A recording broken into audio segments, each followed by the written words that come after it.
Right now healing hall में खुदावंद का आत्मा आपको छू रहा है और हील कर रहा है अभी यीशु मसीह के नाम में। सारे रोग, सारी बीमारियां तुम्हारी बॉडी को छोड़े और निकल जाए राइट नाउ इन जीसस नेम। सारे रोग यीशु के नाम में तुम्हारी हड्डियों को छोड़े और निकल जाए राइट नाउ, क्योंकि उसके घोड़े खाने से तुम चंगे हो चुके हो। मैंने कहा उसके घोड़े खाने से तुम चंगे हो चुके हो। तेरी जय जयकार करूं, स्तुति में मैं बने रहूं। तेरी जय जयकार करूं, स्तुति में मैं बने रहूं। तेरा नाम है दिल पे लिखा, तू ही मेरा संसार है। तेरा नाम है दिल पे लिखा, तू ही मेरा संसार है। हालेलुया,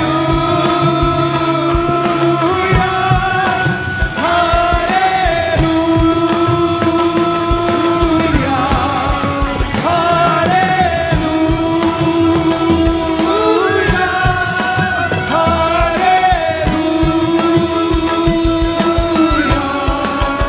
अपनी बॉडी पे हाथ रख के बोलो मैं ब्लेस्ड हूं। शरीर पर हाथ रखो और बोलो मैं आशीषित हूं। ऊंची आवाज से बोलो मैं आशीषित हूं। ऊंची आवाज में बोलो, बार बार बोलो बोलो बोलो ऊंची आवाज में। फिर से बोलो मैं आशीषित हूं। और रिसीव करो होली गोस्ट की फायर को राइट नाउ। गैर भाषा में बातें करते हुए अपनी हीलिंग को रिसीव करो राइट नाउ इन जीसस नेम। तुम्हारे परिवारों के रास्ते साफ हो रहे हैं राइट नाउ। नए रास्ते तुम्हारी लाइफ में आ रहे हैं साफ होकर यीशु मसीह के नाम में। आमीन हो जाए, आशीष हमारी है चर्च। मैंने कहा आमीन हो जाए, आशीष हमारी है चर्च। अपने घुटनों के भार में आता हूं खुदावंद इनके लिए प्रार्थना करता हुआ। यीशु मसीह के सामर्थ्य नाम में शैतान के सारे बंधन टूट जाएं और सारी दुष्ट आत्माएं तुम्हारी बॉडीज को छोड़ के निकल आए यीशु मसीह के सामर्थ्य नाम में। आमीन हो जाए, आशीष हमारी है चर्च। राइट नाउ परमेश्वर का आत्मा मुझे दिखा रहा है आपकी पेन्स, जो दर्दें हैं पूरी तरह से डिसअपीयर, गायब हो रही है, पूरी तरह से गायब हो रही है राइट नाउ। और शैतान और दुष्ट आत्मा आपकी बॉडी को छोड़ के जा रही हैं। एक रिलीफ में आपकी स्किन के ऊपर आता हुआ, एक ठंडक को आता हुआ देख रहा हूं और वो रोग जा रहा है। उस कैंसर को मैं मरता हुआ देख रहा हूं। आमीन हो जाए, आशीष आप सबकी है अलग अलग हिस्सों में।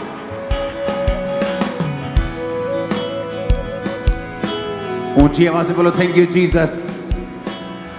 ऊंची आवाज में कहो थैंक यू जीसस। बोलो मैं इस बीमारी को श्रापित करता हूं। उस तकलीफ का नाम लो, बोलो श्रापित करता हूं। सारे बंद रास्ते खुल जाएं यीशु मसीह के नाम में। सारे रास्ते जो शैतान ने बंद किए खुल जाएं, बोलो यीशु मसीह के नाम में। मैं खुदावंद की आत्मा को, पवन को छूते हुए देख रहा हूं।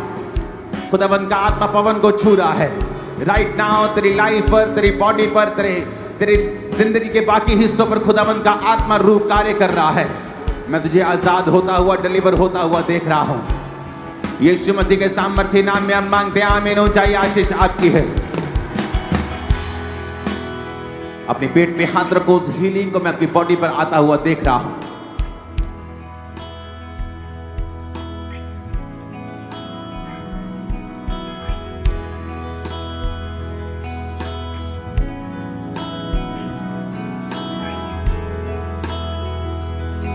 तेरी जय जयकार करूं, स्तुति में मैं मग्न रहूं। कोई और माइंडेड सॉन्ग गाओ। अपने हाथों को उठा, बोलो जो कुछ आज मैं सुनने जा रहा हूं मैं फलों को लेके आऊं। ऊंची आवाज में कहो जो कुछ आज मैं सुनूं मैं उसे व्यर्थ ना करूं। प्रभु यीशु मसीह के सामर्थी नाम में हम मांगते हैं, आमीन। ऊंचा ये आशीष हमारी है चर्च। हालेलुया।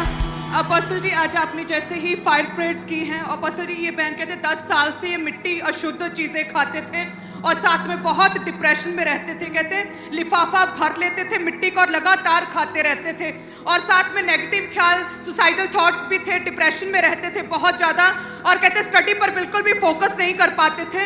और जैसे आपने प्रार्थना की, प्रभु ने छुआ है, वो जो अशुद्ध चीज़ों की तलब थी वो भी पूरी तरह से जा चुकी है, और कहते मिट्टी भी जहर की तरह लगती है। ओके, टेस्टिमनीज को हम रोकेंगे अभी। ओके, हम इनको इकट्ठा लेंगे। अपने हाथों को उठाओ।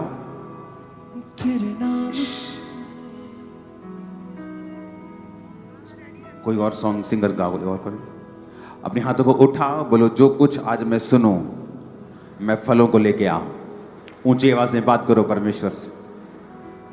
जो कुछ आज मैं सुनूं मैं फलों को लेके आऊं। अंधकार की शक्तियां इन फलों को चुरा ना सके।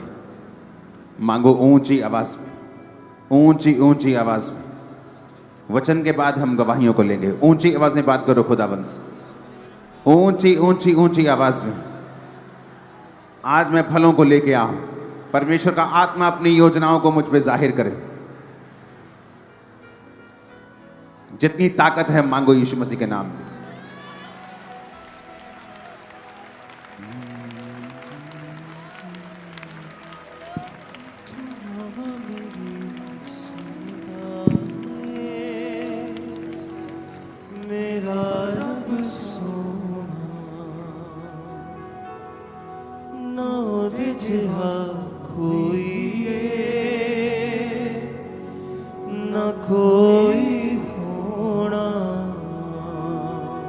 जो कुछ आज मैं सुनूं मैं फलों को लेके आऊं। प्रभु यीशु मसीह के सामर्थी नाम में हम मांगते हैं, आमीन। जितना लंबा और ऊंचा ये ब्लेसिंग हमारी है चर्च। जोरदार खुदाबंद की तारीफ करो, जितनी ताकत है हाथों में, जोर से।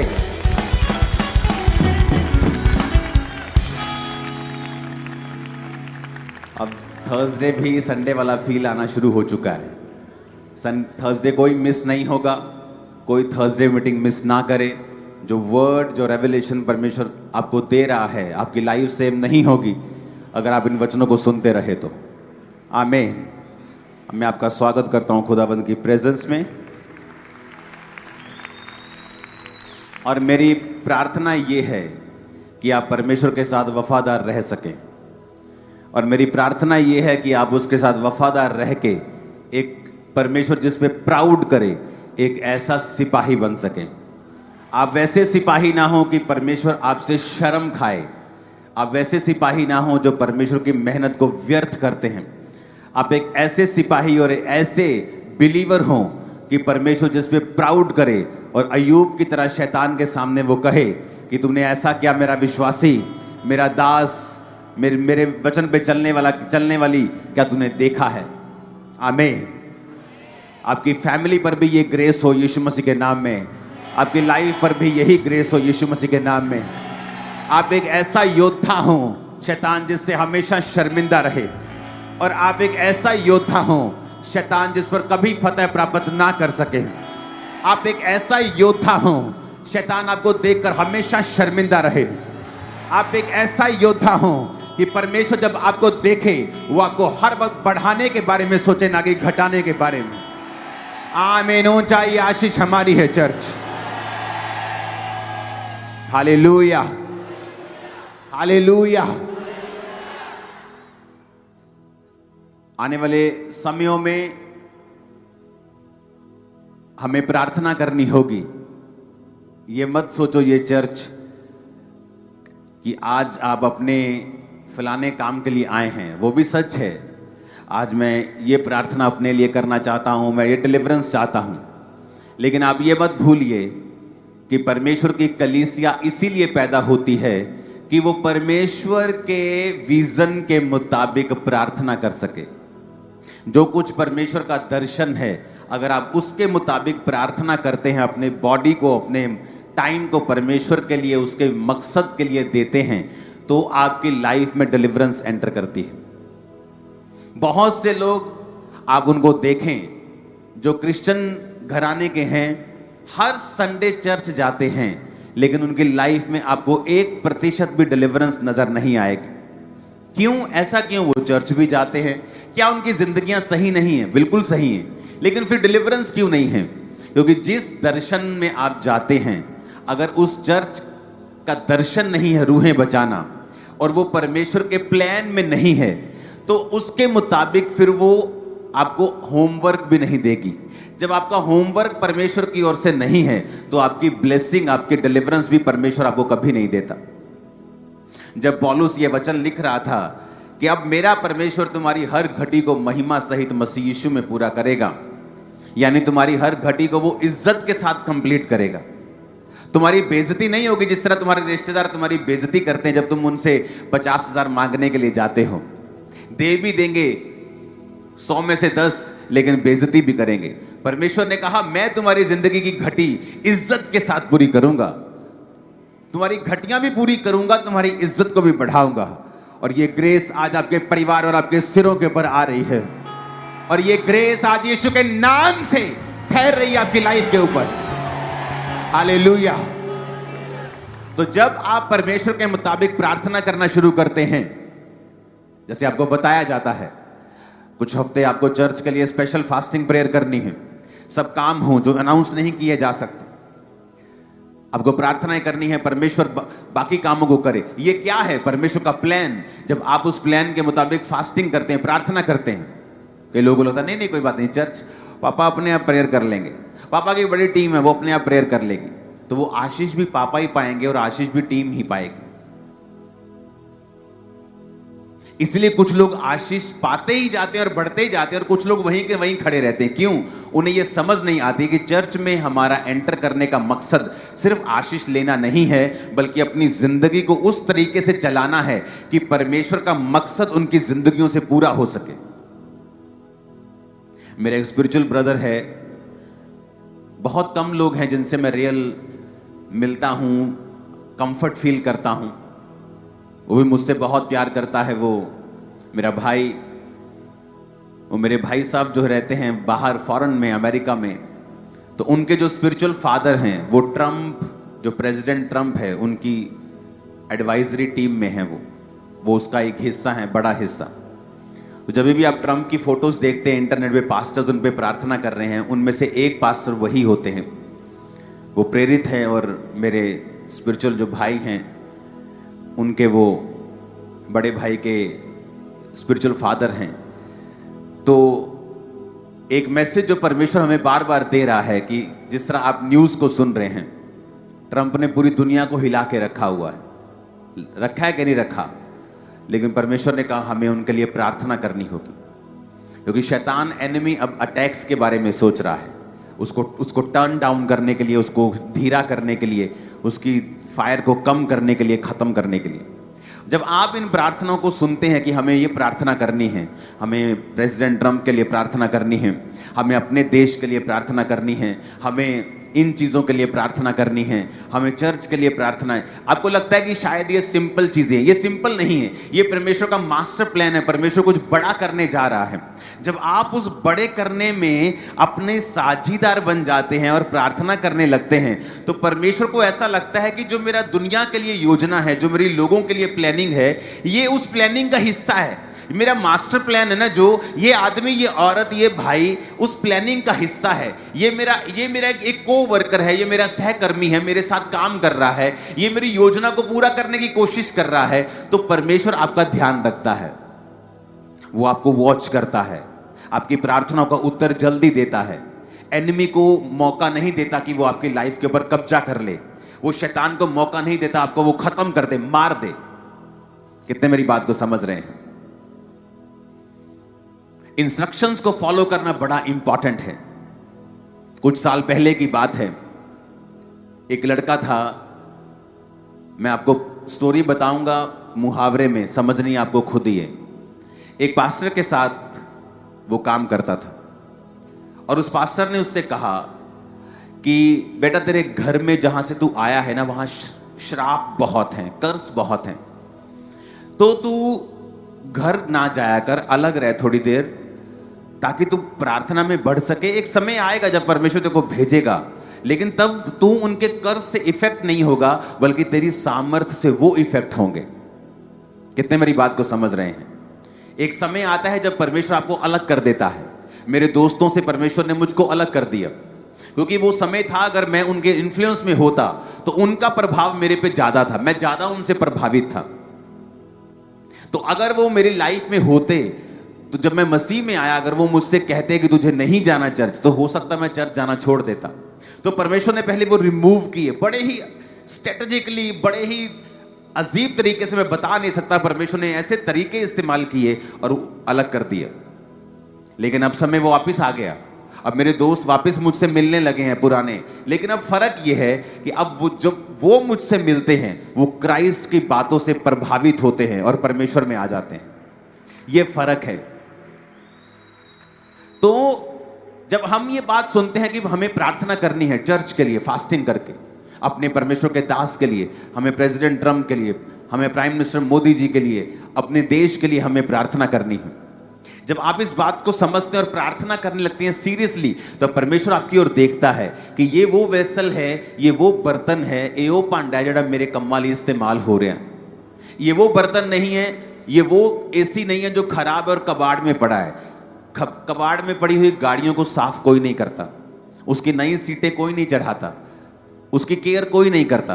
तो मेक श्योर आप चाहे 1 साल के विश्वासी हो, चाहे आपकी लाइफ में प्रॉब्लम हो चाहे ना हो, आपको ये मेक श्योर करना है कि आपकी जो जिंदगी है, आपकी जो लाइफ है, वो प्रार्थना करने में, और जो प्रार्थना के विषय खास तौर पे एक जीवित चर्च आपको दे रही है, आप उन प्रार्थनाओं को अच्छी रीति के साथ कर रहे हैं ताकि परमेश्वर आपको देखे और आपको बरकत दे। हालेलुया। ऊंची आवाज से बोलो हालेलुया। अब पिछले कितने हफ्तों से मैं आपको एक बात बता रहा था कि 2025 में हम ऐसी व्यभिचार की बातें इंटरनेट पे सुनेंगे जो हमने आज तक नहीं सुनी होंगी। आपने देखा इंटरनेट पे क्या हो रहा है? आई थिंक यूथ को ज्यादा मालूम होगा कैसे कैसे शो चल रहे हैं और कैसी कैसी बातें उन पे हो रही हैं। कितने मेरी बात को समझ रहे हैं? हाथ को हिलाना जरा। पूरा इंटरनेट भरा हुआ है आज। उस वीडियो को देखेंगे जब मैंने आई थिंक काफी बार मैंने ये कहा, लेकिन कुछ ही हम पलों को देखेंगे मैं जो कहा था।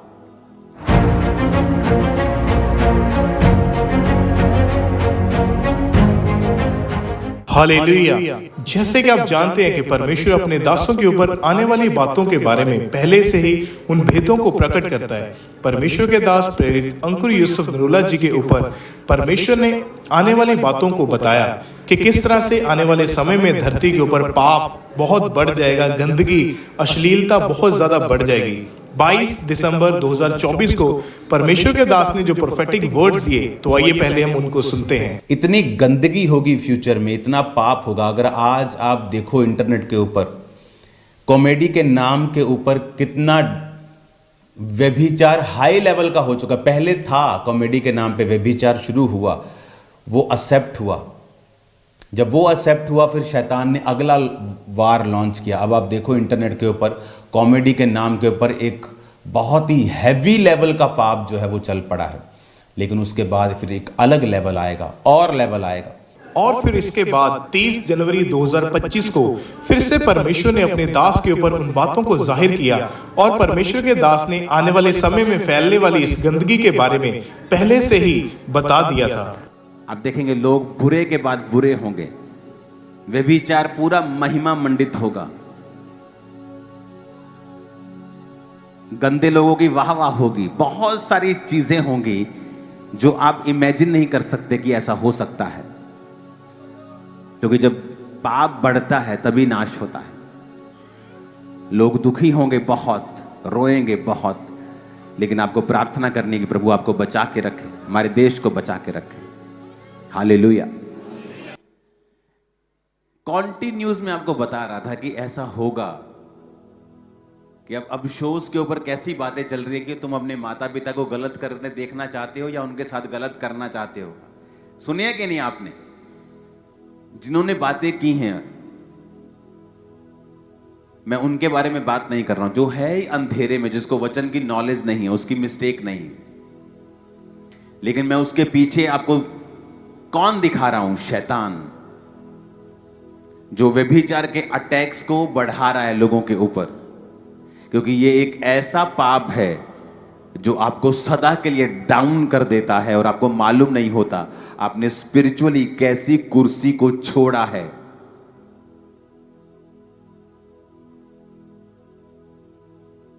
अब क्या करना चाहिए? हमें प्रार्थना करनी है, ऐसे लोगों को माफ कर देना है। इन लोगों की मिस्टेक नहीं, क्योंकि उनको मालूम नहीं, वो अंधेरे में।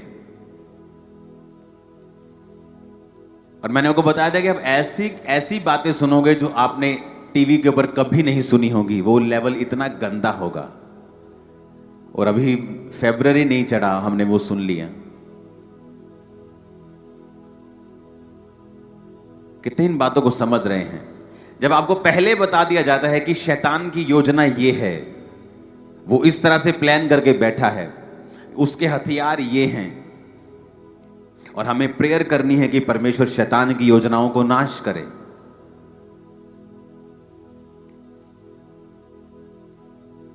जब आप न्यायों की पुस्तक उसका 13 अध्याय पढ़ते हैं,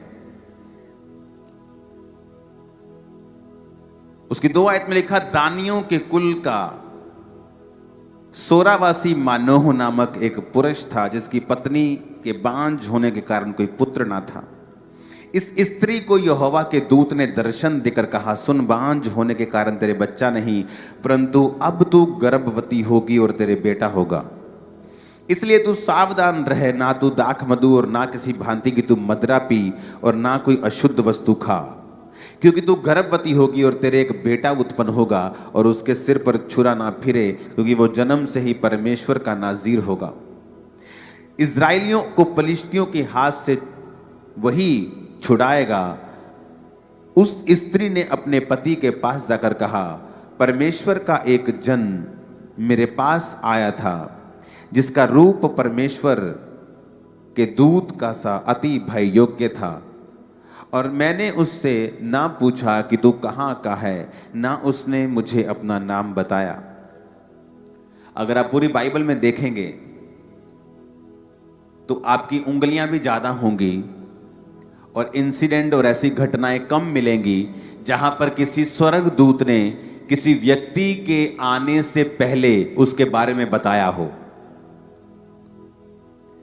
किसी स्वर्गदूत ने उस व्यक्ति के जन्म लेने से पहले बताया हो। मैंने कहा उंगलियां आपकी ज्यादा हैं, ऐसी घटनाएं आपको बाइबल में कम मिलेंगी। आपको इस घटना के ये मिलेगी, आपको जीसस क्राइस्ट, आपको यूहन्ना बपतिस्मा देने वाला, आपको ऐसे बहुत कम लोग मिलेंगे जिनके जन्म से पहले दूतों ने डिक्लेयर किया था और बताया था कि ये लोग जन्म लेंगे और ये परमेश्वर के खास मकसद के लिए ठहराए गए हैं। और अब जब ये दूत इसको मिलता है और उसको बताता है, अब आपने ये भी बात नोटिस की होगी कि जब ऐसे व्यक्ति जन्म लेते हैं, आप हमेशा आप देखोगे दोनों ही इंसिडेंट्स में कि इन दोनों की जो उम्र थी वो ज्यादा थी।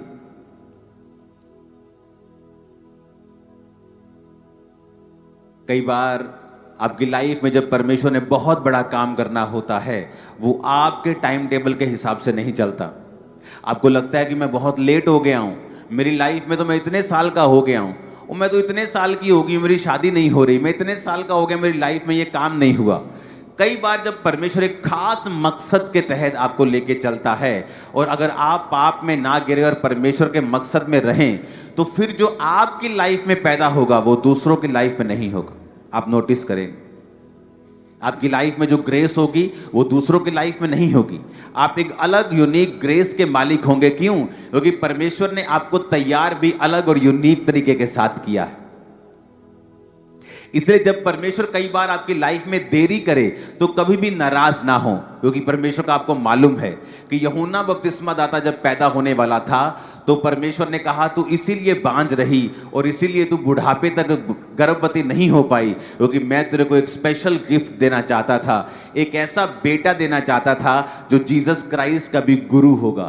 आप जानते हैं वो उसका गुरु बना। वो यीशु मसीह ने कहा मुझे बपतिस्मा दे, यूहन्ना कहता नहीं नहीं तू मुझे बपतिस्मा दे।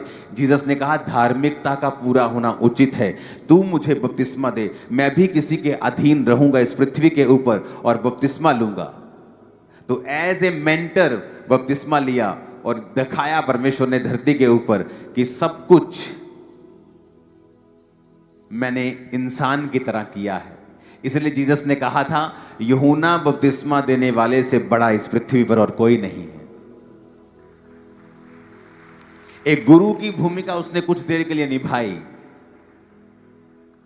माता पिता थे परमेश्वर के, वो आम घर में जन्मा, अमीर नहीं थे उसके माता पिता। अमीर घर में वो जन्म सकता था, फिर लोग बोलते इसको गरीबी का क्या मालूम, ये तो चांदी का चम्मच लेके पैदा हुआ है। कैसे लोग कई बोलते नहीं यीशु के माता पिता गरीब नहीं थे, सराय में जगह नहीं थी, नहीं। लेकिन जब मैंने स्टडी की तो मुझे मालूम हुआ कि वो अमीर नहीं थे, क्योंकि जब यीशु मसीह पैदा हो गए और जब सब कुछ हो गया और वो परमेश्वर के भवन में जब बलिदान चढ़ाने के लिए गए तो उन्होंने कबूतरों का जोड़ा बलिदान किया था। कबूतरों का जोड़ा वही बलिदान करता था जो फाइनेंशियली मजबूत नहीं होता था। जो फाइनेंशियली मजबूत होता था वो बैल बकरे भेड़ें बलिदान करता था। जो फाइनेंशियली थोड़ा कमजोर होता था वो कबूतर बलिदान करता था, क्योंकि वो सस्ते होते थे। तो जीसस क्राइस्ट के माता पिता ने कबूतरों का बलिदान किया था, परमेश्वर जैसा व्यवस्था में लिखा था, जैसा पुराने नियम में लिखा था। तो यीशु मसीह ने वो सब कुछ किया एक इंसान होने के नाते कि आज जितने भी जन परीक्षाओं में हैं, दुखों में हैं, वो उनकी हेल्प कर सके। अब यहां पर हमें यह मालूम होता है कि परमेश्वर के दूतों ने एक बर्थ अनाउंसमेंट की कि एक परमेश्वर का जन आने वाला है। तो अंगूर भी मत खाना। जो लोग बोलते हैं बाइबल में शराब पी सकते हैं जी, ये तो अंगूर खाने के लिए भी मना कर रहा है। बाइबल तो इतनी सख्त है। वो तो लोग ढीठ हैं, लोग पाप करना चाहते हैं, बहाना बना लिया। बाइबल में कहां लिखा है सिगरेट ना पियो? कहीं लिखा है स्मैक ना पियो? लिखा है कहीं बाइबल में? कहीं नहीं लिखा। तो इसका मतलब क्या सिगरेट पीनी चाहिए? तो परमेश्वर ने सेंस भी दी है, बुद्धि भी दी है, विवेक भी दिया है। इसलिए बाइबल कहती है मैं अपनी व्यवस्था को तेरे विवेक के ऊपर लिखूंगा। क्यों? आपका विवेक अंदर से मालूम होगा कि यार ये गलत है, लिखा चाहे नहीं लिखा कहीं पे, लेकिन है ये गलत। आपका विवेक आपको बताता है, क्योंकि परमेश्वर ने आपको आपका विवेक भी दिया है। कितने मेरी बात को समझ रहे हैं? आपके अंदर से मालूम होता जो मैं कर रहा हूं ना, ये कमीशन के नाम पे किसी ये गलत है। अंदर से मालूम होता है ये चोरी है, अंदर से मालूम होता नहीं ये व्यभिचार है, अंदर से पता होता है। लेकिन आदमी जब विवेक को निर्बल कर लेता है और अपने दिल को फॉलो करता है तो उसका मरना और बेइज्जत होना फिर तय होता है। कितने मेरी बातों को समझ रहे हैं? अब यहां पर अनाउंसमेंट होती है कि एक बेटा पैदा होगा। बेटा तूने अंगूर नहीं खाना, अंगूर से बनी हुई वस्तु नहीं खानी, अंगूरों का जूस भी नहीं पीना, शराब भी नहीं पीनी, क्योंकि ये बेटा जो पैदा होगा ये परमेश्वर का नाज़ीर कहलाएगा। ये पवित्र होगा और इस्राएलियों को पलिश्तियों के हाथ से छुड़ाएगा। और वचन क्या कहता है कि वो पैदा हुआ। जब पैदा हुआ तो परमेश्वर ने उसको सामर्थ्य दी, उसको शारीरिक ताकत दी, उसके बालों में उसकी ताकत थी। वचन कहता है कि जब उसको लोग पकड़ने के लिए पलिश्ती आते थे तो गधे के जबड़े की हड्डी से उसने 1000 लोगों को मार दिया था। और वो इस्राएलियों का न्याय करने लगा और दुश्मनों के हाथों से इस्राएलियों को छुड़ाने लगा। इस्राएल जब परमेश्वर की दुहाई देता था तो परमेश्वर अपने लोगों को खड़ा करता था, और वही परमेश्वर ने खड़ा किया और परमेश्वर ने छुड़ाया। पर सैमसन की लाइफ में एक कमी थी, वो कमी थी व्यभिचार की। औरत उसका क्या बोलते हैं, कमी थी उसकी, कमजोरी। औरत उसकी कमजोरी थी। अगर आप सैमसन की लाइफ देखें तो वो बार बार औरतों के साथ ही पाप में गिरता था। ये उसकी लाइफ की कमी थी। औरत भी उसने कैसी पसंद की? दूसरी जाति की, क्योंकि वो सुंदर थी। उसके बाद बाइबल कहती वो वेश्याओं के पास गया और उस वेश्या ने प्यार से पूछा तेरी ताकत का राज क्या है? कभी वो बोलता कि मेरे को अगर तुम सूती के साथ बांध दोगे, झूठ बोलता रहा। एंड में जब उसने बहुत दबाया और उसने कहा कि मेरी ताकत का राज मेरे बालों में है, अगर कोई मेरे बाल काट दे तो यहोवा का आत्मा मुझसे चला जाएगा और मेरी ताकत भी चली जाएगी, क्योंकि मैं यहोवा का नाज़ीर हूं।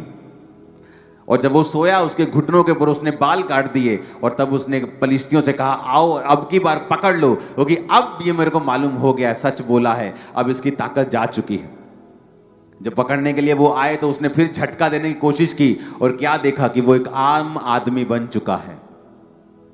कुछ लोगों को लगता है कि सैमसंग बड़ा मजबूत था, 8 फुट का होगा, बड़ा ताकतवर होगा, लेकिन सैमसंग एक आम आदमी और आम स्ट्रक्चर वाला आदमी था। उसका बॉडी स्ट्रक्चर आम आदमी की तरह था। इसलिए तो लोग हैरान होते थे कि ये हमारे जैसा आम आदमी है, लेकिन जब यहोवा का आत्मा इस पे उतरता है तभी ये 1000 बंदे को उसने मार दिया, तभी उसने बड़े बड़े काम किए, पूरी पूरी आर्मी को हरा देता था। इसलिए तो लोग हैरान होते थे कि परमेश्वर का आत्मा जब इस पे उतरता था, ये आम बंदा इतने बड़े बड़े काम कैसे कर सकता है। इसलिए बाइबल में लिखा है, ना बल से ना शक्ति से बल्कि तेरी आत्मा के द्वारा। हालेलुया, जोर से हालेलुया बोलो जरा।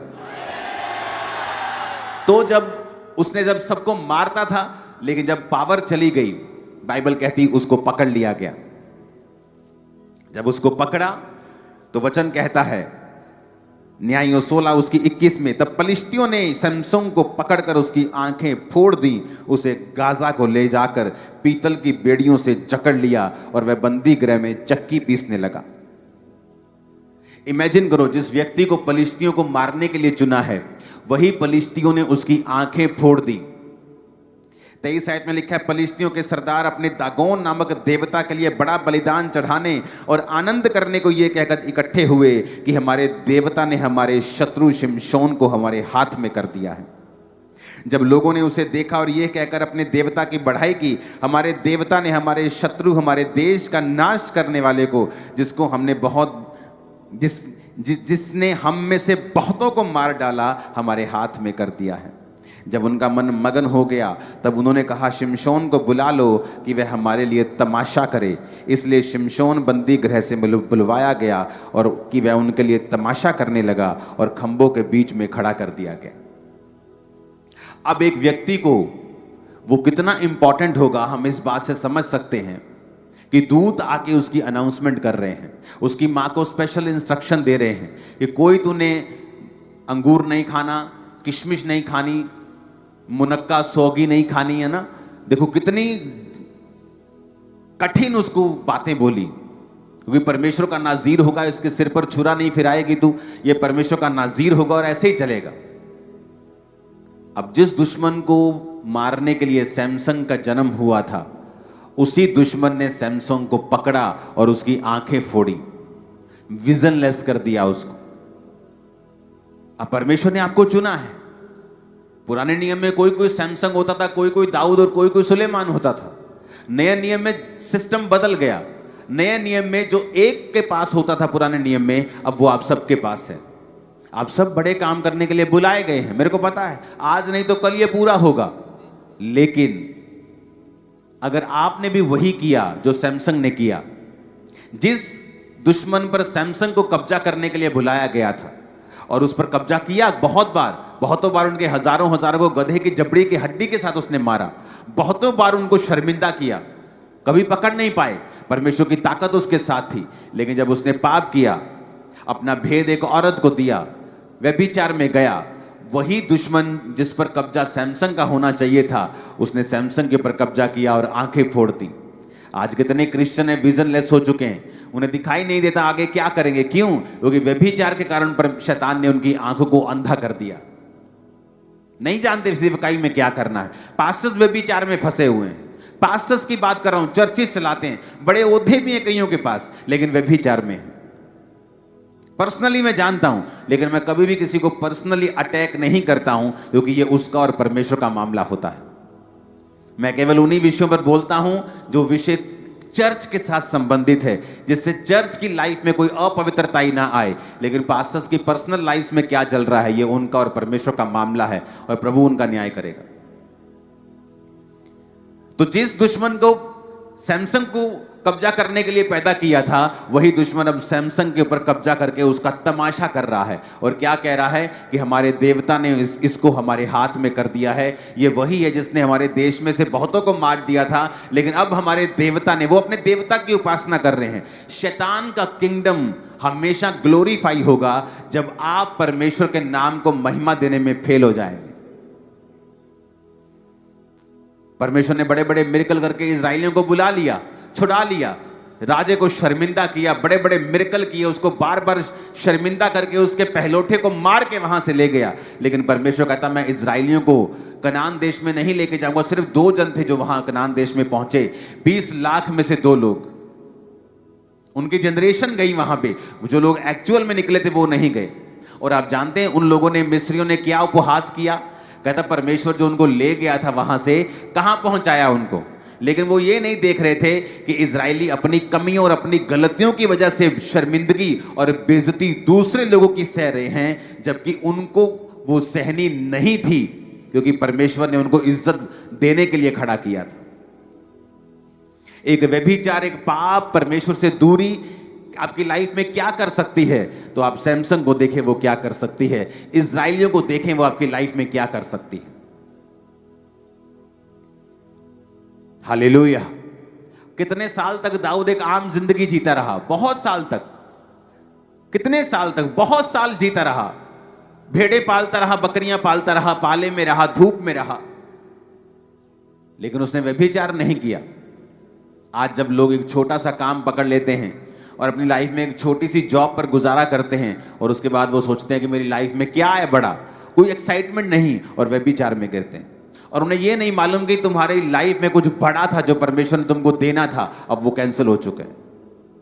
और मैं सच कह रहा हूं, वचन कहता है शरीर के अनुसार चलने वाला एसाव जब उसने रो रो कर परमेश्वर से माफी मांगने चाहिए, तब भी वो आशीष के काबिल नहीं गिना, जिसने एक बार की रोटी के बदले में अपने पहलोठे होने का पद अपने भाई याकूब को बेच दिया था। कितना का बड़ा गुनाह था हवा का, जो परमेश्वर ने उसको सदा के लिए अपने से अलग किया, कि सिर्फ उसने फ्रूट खाया था। लेकिन परमेश्वर के सामने ये गुनाह बड़े हैं। जिस दुश्मन पर आपको कब्जा करने के लिए बुलाया गया है, जिस शैतान के ऊपर, जिस बीमारी के ऊपर, जिस कलेश के ऊपर, जिस गरीबी के ऊपर, अगर आप परमेश्वर में सही नहीं चलेंगे तो ये चीजें आपके ऊपर कब्जा करेंगी। फिर लोग बोलेंगे कि देखो ये बड़ी बातें करता था, लेकिन इसकी लाइफ में देखो कितनी बीमारियां हैं, कितनी तकलीफें हैं। और वो ये नहीं देखेंगे कि आप परमेश्वर में सही नहीं चले, या आपने व्यभिचार किया, या आपने गलत काम किए। वो ये देखेंगे कि आपकी लाइफ में रिजल्ट क्या है। इसलिए जो लोग परमेश्वर को फेल कर देते हैं वो श्रापित के बाद श्रापित होते जाते हैं, और जो लोग परमेश्वर के सामने फेल नहीं होते और परमेश्वर की महिमा को बरकरार रखते हैं और अपनी लाइफ को परमेश्वर के स्टैंडर्ड के मुताबिक रखते हैं, वो आशीषित के बाद आशीषित होते जाते हैं, क्योंकि यही परमेश्वर की योजना है उनकी लाइफ में। अब आपने ये डिसाइड करना है कि जिस काम के लिए प्रभु ने आपको चुना है, आपको वो काम करना है या आपको शरीर के पीछे चलना है। तुम शरीर के अनुसार चलोगे तो मरोगे, शरीर के अनुसार चलोगे तो तुम बेइज्जती की जिंदगी गुजारोगे। अगर आप इंटरनेट पे देखें, बहुत से लोग जिन्होंने सारी उम्र इज्जत गवाई, व्यभिचार का एक काम किया और इज्जत मिट्टी में मिल गई। वचन कहता है थोड़ी सी मूर्खता बुद्धि और प्रतिष्ठा को कम कर देती है। सारी उम्र इज्जत कमाते गए और बुढ़ापे में कुछ ऐसा कर दिया, सारी इज्जत खराब कर ली। क्योंकि बाइबल कहती है जहां व्यभिचार होगा वहां नाम धराई होगी। उसकी नाम धराई कभी नहीं मिटेगी। जो व्यभिचार का पाप करता है उसकी बेइज्जती लाइफ टाइम परमेश्वर का कभी खत्म नहीं होगी। लाइफ टाइम की बात कर रहा है वो। दाऊद ने पाप किया, उसका असर माफी के बाद भी उसके मरते दम तक रहा। मरते दम तक उसके बच्चे आपस में लड़ते रहे, क्योंकि यह उस तलवार का नतीजा था जो उसने हित्ती उरिया के ऊपर चलवाई थी। पाप माफी मिल जाती है लेकिन उसका असर खत्म नहीं होता कभी भी। जिस व्यक्ति के साथ आप व्यभिचार करते हैं, आपके मरने तक आपको माफी मिल भी जाए, लेकिन मरने तक जो स्पिरिट उस व्यक्ति, उस औरत या उस भाई में थी, वो आपके अंदर रहती है और आपके मरते दम तक रहती है। याद रखना, चाहे आप 40 रोजे 40 बार भी रख लें, वो खत्म नहीं होगी। माफी मिल जाएगी, प्रभु आपको ब्लेस कर देगा, लेकिन उसका असर कभी खत्म नहीं होगा। इसलिए परमेश्वर ने कहा तुम बाकी जितने व्यभिचार करते हो शरीर से बाहर है, लेकिन व्यभिचार जो करते हो वो शरीर के अंदर है, बाकी पाप शरीर से बाहर है। व्यभिचार करने वाला अपने ही शरीर के विरुद्ध पाप करता है। और सोचो आप किस काम के लिए बुलाए गए हो। वो काम कभी पूरा नहीं होगा। इमेजिन करो, जो शर्मिंदगी फलिश्तियों को मिलती थी सैमसन की लाइफ से, पकड़ने के लिए आते थे, मार खा के जाते थे, हजार हजार आते थे, गधे की जबड़ी की हड्डी से वो बड़ी बड़ी तोपें फेल कर देता था, शर्मिंदे होते थे। लेकिन जैसे ही उसने खुद गलती की और व्यभिचार में गया और परमेश्वर का आत्मा चला गया, अब वही दुश्मन उसको शर्मिंदा करने लगे। आपने ये फैसला करना है कि आपको कैसी लाइफ जीनी है, क्योंकि शर्मिंदगी और डाउनफॉल 100% है व्यभिचार के बाद और पाप के बाद, और ऊंचाई और छुटकारा 100% है पवित्रताई का जीवन जीने के बाद। क्योंकि ये पिछले थर्सडे का वचन मैं कंटिन्यू कर रहा हूं ताकि आपको पूरी तरह से समझ आ जाए कि परमेश्वर कैसे आपकी लाइफ में काम करता है। ऊंची आवाज में हालेलुया बोलो जरा। आप मेरी बात समझ रहे कि नहीं? अब जो काम करने के लिए आपको बुलाया है, आप उसका उलट भी कर सकते हैं। आपको बुलाया तो परमेश्वर ने शैतान पर कब्जा करने के लिए, बीमारी पर, गरीबी पर, श्रापों पर कब्जा करने के लिए, लेकिन वो आप पर कब्जा करके बैठते हैं जब आप परमेश्वर की बात को नहीं सुनते हैं और आप दुश्मन को मौका देते हैं, अन्य जातियों को मौका देते हैं कि वो आपके खिलाफ, आपके परमेश्वर के खिलाफ बातें करें। आप अपने अन्य जाति फैमिली मेंबर्स को मौका देते हैं कि वो आपके खिलाफ बात करें, क्योंकि आपका डाउनफॉल वो देखना चाहते हैं। शैतान आपको डाउन कर नहीं सकता जब तक वो परमेश्वर के वचन से आपको बाहर ना करे, क्योंकि उसके पास अधिकार नहीं है आपको छूने का। आपकी जिंदगी में परीक्षाएं आ सकती हैं, लेकिन वो आपको ऊंचा करने के लिए होगी। इसी साल, इस मार्च से पहले आप ऊंचे होने जा रहे हैं और ब्लेस होने जा रहे हैं, और कोई दुनिया की ताकत और शैतान इसे रोक ना पाएगा, यीशु मसीह के नाम। आमीन। ऊंचाई आशीष आपकी है चर्च। Hallelujah, hallelujah. ये परमेश्वर का प्रतिफल होगा आप लोगों के लिए। वो हेल्पर्स देगा, डिवाइन हेल्पर्स देगा, डिवाइन इन्फ्लुएंस देगा, वो ताकत देगा, बरकत देगा, सामर्थ देगा, रास्ते ओपन करेगा, फाइनेंशियली ब्लेस करेगा, सब तरफ से फेवर आपको देगा, शैतान की योजनाओं से आपको बचा कर रखेगा, आपकी आंखें वो खोल के रखेगा, शैतान को आपकी लाइफ में वो शर्मिंदा करके रखेगा। एक्सीडेंट सामने से आएगा तो आप पहले ही हट चुके होंगे वहां से। आमीन। मेरे को खड़कने वाला चाहिए। हालेलुया। कितना बेनिफिट है उसके वचन के अनुसार चलने से, और कितना नुकसान है उसके वचन से हटने से। जिस दिन आपकी पूरी आंखें खुल जाएंगी, उस दिन आप समझ जाएंगे क्या स्ट्रगल नहीं होता, होगा। आपका शरीर स्ट्रगल करेगा, आपका शरीर, आप स्ट्रगल करेंगे शरीर में। ज्यादा स्ट्रगल, ज्यादा प्रार्थना करो, ज्यादा फास्टिंग करो, जब तक तुम उस पाप के ऊपर फतह प्राप्त नहीं कर लेते। और फास्टिंग करो और प्रेयर करो, और फास्टिंग करो और प्रेयर करो, जब तक तुम उस शरीर को जीत नहीं जाते। तुम शरीर जीत जाओगे, दुनिया जीत जाओगे, जग जीत जाओगे। मैं बता रहा हूं, आप ऐसे काम करोगे, पॉसिबल नहीं होगा एक ह्यूमन के लिए। आपको कॉपी करना लोगों के लिए मुश्किल होता जाएगा, क्योंकि वो काम इतने बड़े होंगे आपकी लाइफ में। हालेलुया। तैयार हैं वचन के अनुसार चलने के लिए? और ये आप समझ गए हैं कि आपको परमेश्वर ने सैमसन की तरह बुलाया बड़ा काम करने के लिए, डिवाइन पावर आपको दी है। लेकिन शैतान को भी पता है, और वो स्ट्रेटेजिकली आपको ऐसी घटनाओं में शामिल करेगा, ऐसे लोग लेके आएगा कि आप उन चीजों में गिरें, और उसके बाद आप बिल्कुल व्यर्थ होंगे। आप चाहे बड़े से बड़े सैमसन क्यों ना हो, लेकिन प्रभु की निगाह में आपकी वैल्यू जीरो होगी, और शैतान आप पर कब्जा करेगा, और आपकी लाइफ में पहली वाली बात कभी वापस नहीं आएगी। ये डेंजरस है। कलीसिया का पाप में चलना एक डेंजरस चीज है, जो उनको अब समझ ना आए लेकिन फ्यूचर में आएगा। क्योंकि परमेश्वर ने बाइबल में लिखा, वो सब चीजों को साफ साफ दिखाएगा, सब न्याय को करेगा, ताकि लोग ये ना कहें मैंने ये किया लेकिन मेरी लाइफ पे कोई असर नहीं हुआ। क्योंकि सब तराजू, उसके हाथ में जो लिखा तराजू है, वो पूरा तौलते हैं, वो पूरा न्याय करते हैं। वो बड़े और छोटे को बख्शता नहीं, वो उसके वचन के अनुसार ही रहता है। हालेलुया। आप ब्लेस होंगे, और आप आगे बढ़ेंगे। आप तौबा करेंगे यार, आज आगे बढ़ेंगे बहुत बड़ी विधि के साथ। Hallelujah, hallelujah. तैयार है वचन के अनुसार चलने के लिए? उसके वचन के ऊपर आपको भरोसा रखना होगा। साइलेंट टाइम पर भी, जब लाइफ छोटी हो, आशीषें कम हो, तब भी, क्योंकि वो बिना परखे किसी को ऊंची पदवियां नहीं देता, किसी को नहीं देता। बिना परखे वो किसी को नहीं देता।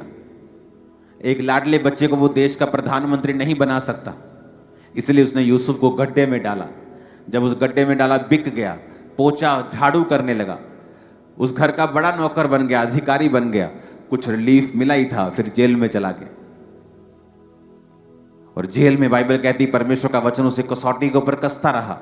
सांकलों में बंधे होने के बावजूद भी उसने परमेश्वर के वचन को छोड़ा नहीं, फिर जेल में भी फेवर हुआ। अगर आप प्रभु के वचन के अंदर हैं, मैं आपकी लाइफ पर भविष्यवाणी करता हूं, आप और आपके बच्चे एक ऐसा फेवर हासिल करेंगे इस साल। आप और आपके बच्चे एक ऐसा फेवर हासिल करेंगे इस साल जो आपके पूरे खानदान ने कभी नहीं देखा होगा।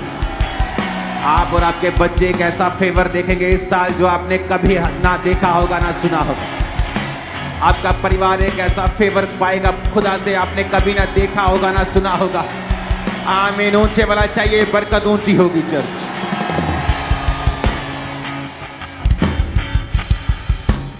Hallelujah, hallelujah.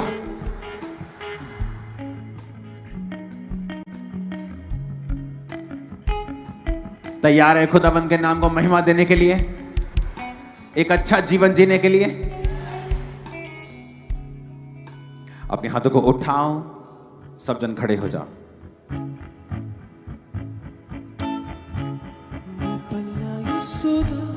कदी ने छट समाना फेरी रख हो, कदी ऐसा दिन आए जदों मैं थोक हो, मैं पल्ला यीशु दा कदी नहीं छड़े समाना फेरी। उठाओ, अपने हाथों को हिलाओ। राइट नाउ मैं सीरियसली आपको कह रहा हूं, शैतान को डांटने का टाइम है ये, और उससे फतह पाने का और उसे आजाद होने का टाइम है ये। अपने हाथों को उठा के बोलो, हर एक आत्मा जो मुझे पीछे की ओर लेके जाती है, पाप की ओर लेके जाती है, आउट करते हैं यीशु मसीह के नाम में। उसे निकालो यीशु के नाम, out in the name of Jesus. भाइयों में मैं देख रहा हूं व्यभिचार की दुष्ट आत्मा से तुम्हें आजाद होते हुए, कॉमेडी के साथ, खेल के साथ आजाद होते हुए।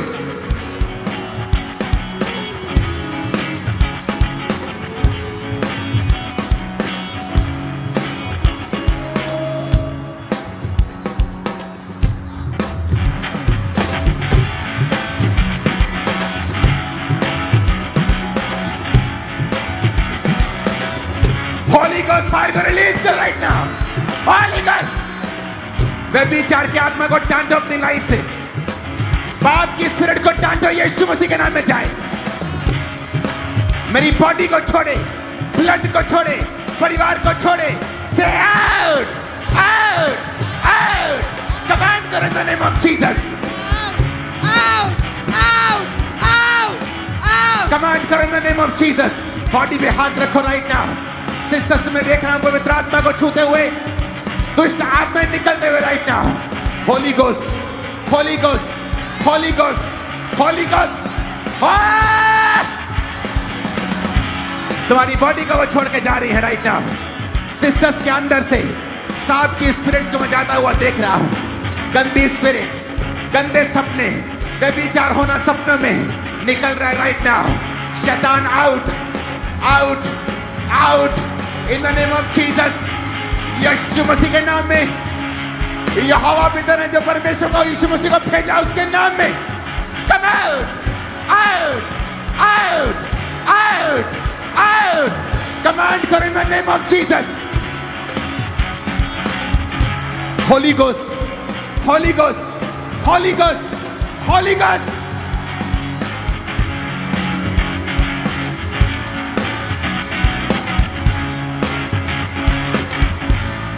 ऊंची आवाज में होली गोस्ट फायर मेरी बॉडी के ऊपर, ब्लड के ऊपर, हड्डियों के ऊपर। होली गोस्ट, होली गोस्ट। एक्सीडेंटल केस अभी हल हुआ है, पवित्र आत्मा ने तुझे छुआ है। हीलिंग हॉल में राइट नाउ खड़ा हो जा। दमे को परमेश्वर छू रहा है, व्हील चेयर से आजाद कर रहा है, शिकंजों से आजाद कर रहा है। तुम्हारी बॉडी राइट नाउ हील हो रही है।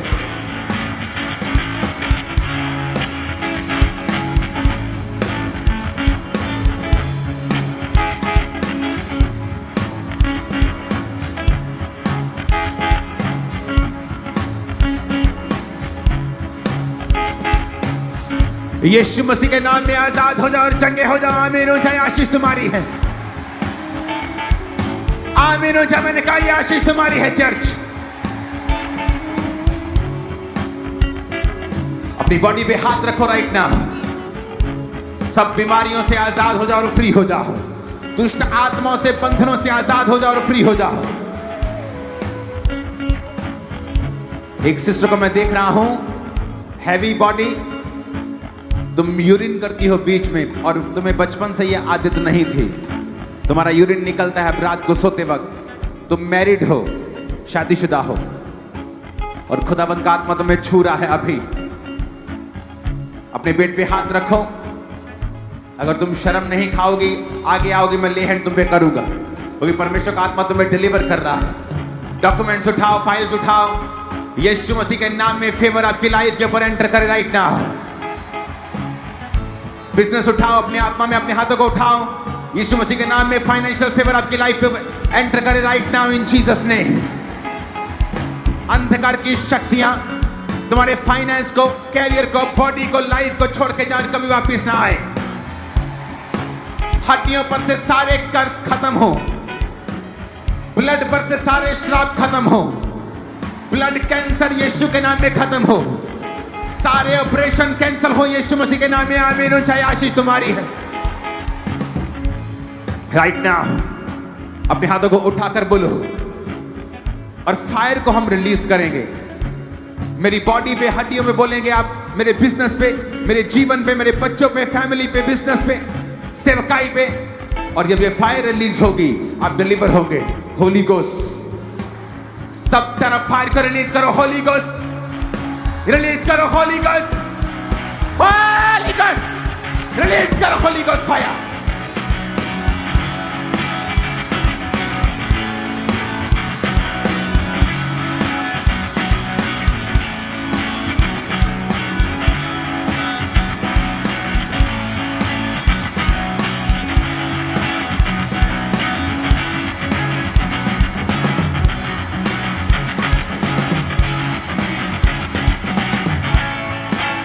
बॉडी पे, हड्डियों पे होली गोस्ट, बच्चों पे होली गोस्ट, बिजनेस पे होली गोस्ट, सेवकाई पे होली गोस्ट रिलीज करो। Holi ghost fire right now.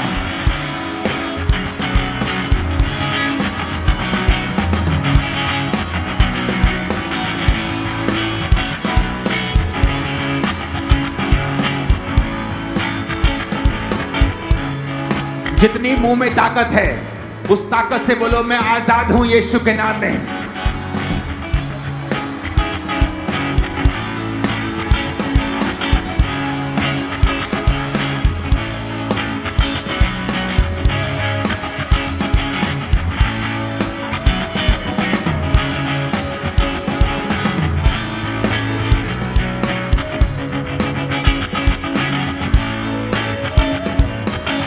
ये ब्लड नहीं जो आप देख रहे हो स्क्रीन पे, ये शैतान है।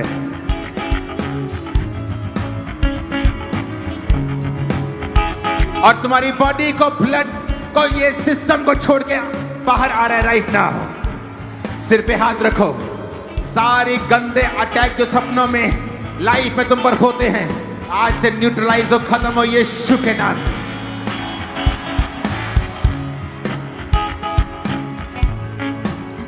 यीशु मसीह के नाम में आमीन हो जाए। आशीष हमारी है।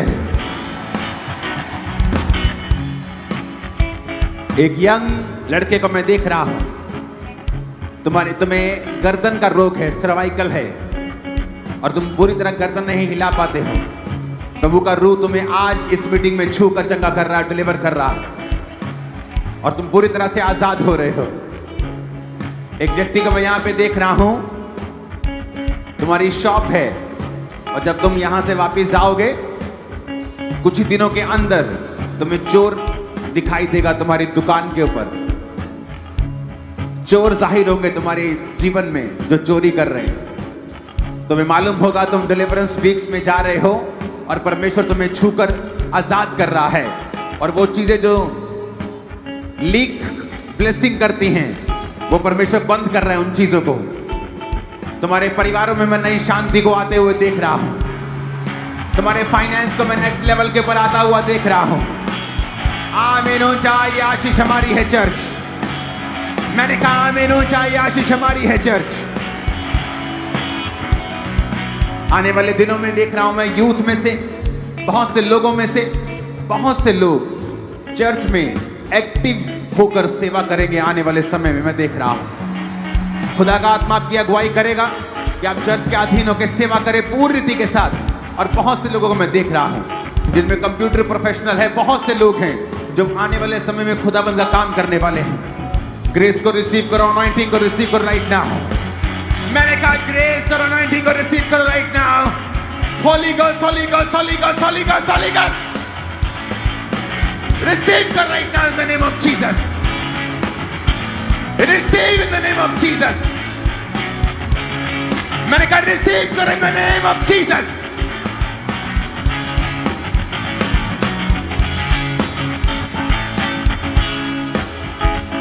अपने हाथों को उठाकर बोलो मैं आशीषित हूं। ऊंची आवाज में कहो मैं आशीषित हूं। फिर से बोलो मैं आशीषित हूं। ऊंची आवाज में कहो मैं आशीषित हूं।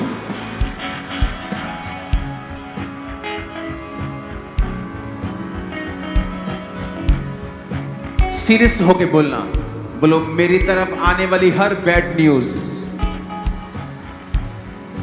कैंसल हो रही है। मैं पवित्रताई में होकर घोषणा करता हूं मेरी तरफ आने वाली हर बैड न्यूज कैंसल हो रही है। फिर से बोलो ऊंची आवाज में।